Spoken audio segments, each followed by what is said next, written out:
Our next speaker tonight is Marian Donnelly, a lifelong Republican socialist. A lifelong Republican socialist from South Derry.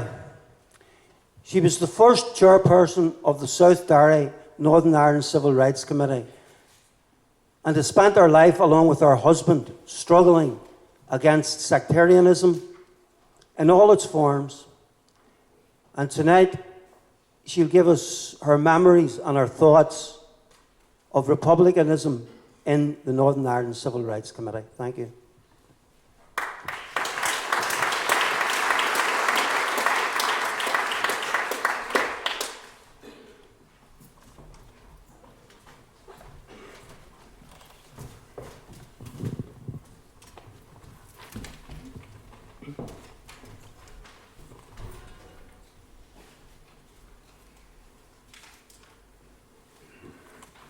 Comrades and friends, to continue a conversation that I had earlier on this evening, I just have to add that way back in the middle of the last century, I got involved in Republican politics. And as a Republican then of a fair number of years, I have to state that neither I nor my comrades in South Derry, when we got behind our party's decision to help found and build a broad-based mass movement, none of us had any ulterior motives. We did not intend to exercise a Republican plot, or neither was let alone a plot by the IRA, to attack or take over the state of Northern Ireland.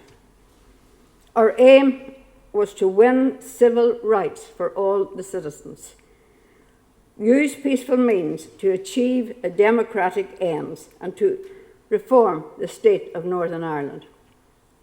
We were there from the beginning. And when was the beginning? Various times are suggested. We did have groups challenging the excesses of the Unionist government. We had groups like the McCluskeys of Duncairn and their campaign for social justice, the trade unions, the Labour Party, Communist Party, and, as Mickey had pointed out, the Wolfe Tone Society. And our own Republican clubs were always campaigning on broad-based civil rights issues like housing rights and so on. We, in a way, were instrumental for arranging that meeting in Mahara that Mickey talked about, where the idea to formalise the Civil Rights Association was formed and subsequently launched at the beginning of 1967. NICRA was the start of the mass movement. It brought people in their thousands onto the streets, and this at a time when politics was static, when huge institutions and monoliths held sway in Northern Ireland unchallenged. NICRA was not a nationalist organisation or a Republican organisation. It wasn't a socialist one, not a unionist one. It was neither Catholic nor Protestant. It was non-denominational, non-sectarian, non-political, and most importantly, non-violent. A feeling of helplessness which had engulfed a large section of the population in Northern Ireland. As for instance, when they were looking for a job or a house, would say, "What's the point?"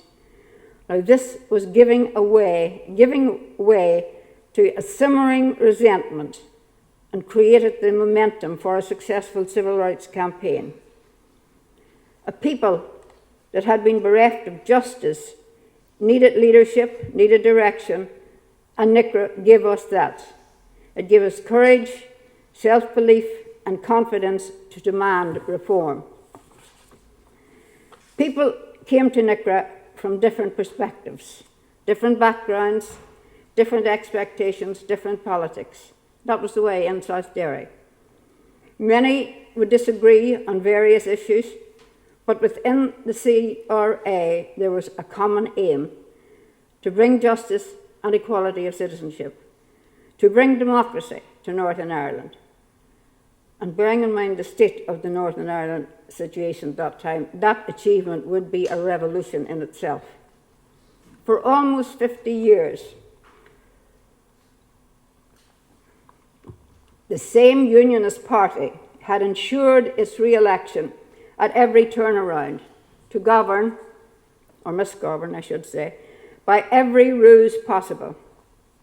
By gerrymandering, the property vote, housing policies, the notorious Special Powers Act to keep objectors under control.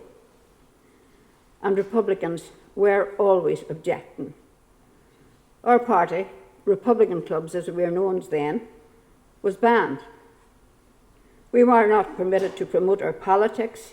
We couldn't sell our paper, the UI. We couldn't organise or attend meetings without harassment from the RUC or the B Specials. So we realised the need for, and we sought, social and political change. The sectarian nature of our society and the reactionary nature of the government that controlled that society had to be challenged and opposed.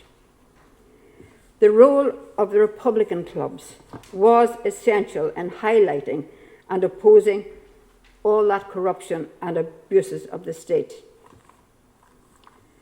Northern Ireland Civil Rights Association, I have to mention this, had a hub because we used it a lot from South Derry, and that hub was Marcus Street. It was staffed by Edwina Stewart and Madge Davison, along with many volunteers. And then we had Kevin McCurry, who travelled around the various branches, encouraging members, informing them of what was going on, and coordinating activities. And we in South Derry had many activities. We had marches, protests, helping to formulate policies, petitions. We were going around different things to try and take up a Bill of Rights. Not everyone agreed or not everyone would sign it. We had sit-ins, sit-downs, we had civil disobedience committees, rents and rates strike committees, all to oppose unjust legislation like the Special Powers Act and the Public Order Act. Each activity required detailed planning and stewarding, as well as education about the effectiveness of non-violence. Republican Club members were to the forefront in organising these activities, ensuring that each person taking part would adhere to the principle of non-violence. These activities helped to mobilise and energise the people. And the power of a united people demanding justice was obvious through the activities of the people and their determination to press on. And it also showed the futility of the imperial forces in the face of a broad-based, unarmed mass movement. And what was the Stormont's reaction? Stormont responded to the peaceful protest demanding justice with viciousness and violence.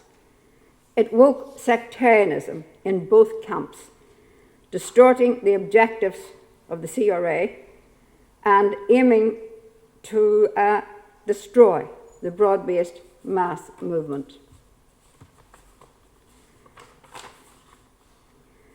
And the defining moment was October the 5th in Derry, when Derry flashed across the TV screens and the brutality and sectarianism of the state were exposed to the world.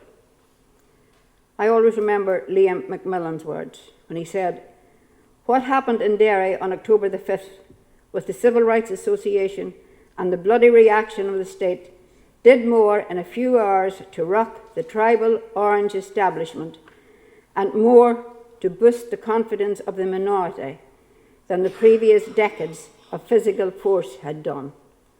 And he was right. Had NICRA and the other progressive forces and individuals been allowed to pursue their legal demands, then those who engaged in this unnecessary carnage of over 3 decades could never have been able to usurp the issue of civil rights as a pretext to justify their deplorable campaign of violence. Liam Macmillan was right, as was our recently deceased and highly respected comrade Sean Garland. When addressing, I'm sure some of you have read the Irish News a couple of weeks ago when on this day it referred to Sean. Addressing the Easter commemoration in Milltown in 1969, while warning against the Green Tories, he lauded and commended the Civil Rights Association by saying, "It has shattered the self-confidence that has come from half a century's monopoly of power." And he was right. Of course he was right, and they were all right. All the leaders, all those whose names Mickey mentioned earlier on, who through the soul-searching years showed us the positive steps to take to form a broad-based movement. We owe them a lot, and I think we and the Republican clubs have a lot to be thankful to them for. They helped us to build the civil rights into a powerful, progressive force that won the acclaim throughout the world. Thank you.